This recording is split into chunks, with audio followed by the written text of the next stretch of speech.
In 1994, Ukraine gave up the third-largest nuclear arsenal in the world in exchange for security guarantees from the West and Russia.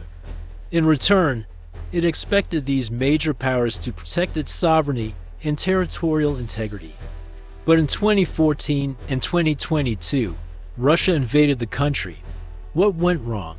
After the collapse of the Soviet Union, Ukraine inherited a vast nuclear arsenal, the third largest in the world.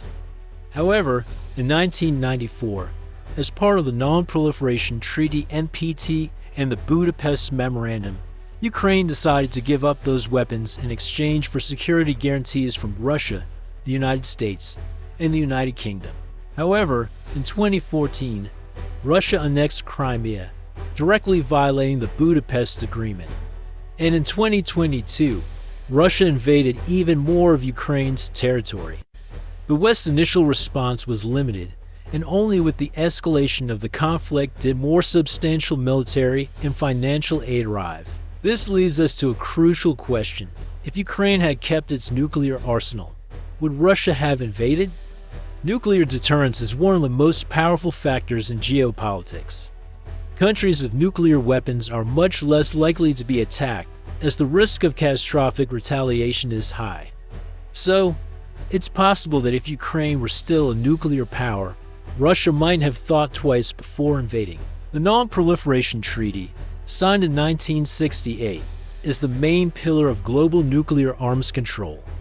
But with the violation of security guarantees provided to Ukraine, the treaty's credibility is being called into question.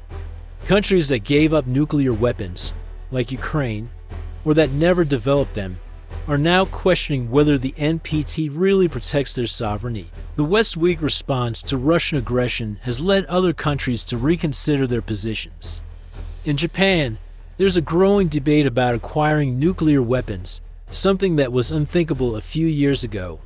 South Korea, worried about threats from North Korea, is also reevaluating its reliance on the U.S. and considering developing its own nuclear program. The United States, for example, is modernizing its nuclear arsenal, developing new, more powerful weapons. Russia, on the other hand, has expanded and modernized its nuclear capabilities, with Putin frequently making statements about their readiness for nuclear war. All of this contributes to a global security landscape that feels increasingly unstable. The fundamental question we must ask is the Non-Proliferation Treaty still working? The weak response from the West to the invasion of Ukraine and the violations of the Budapest Memorandum raised doubts about the effectiveness of international security agreements. Countries like Japan, South Korea, and Ukraine are now reconsidering the need for nuclear weapons as the only way to ensure their security in an increasingly unstable world. And what about you? Do you believe the world is safer with the NPT, or will more and more countries seek nuclear arms? Share your thoughts in the comments and subscribe to the channel for more analysis on global security.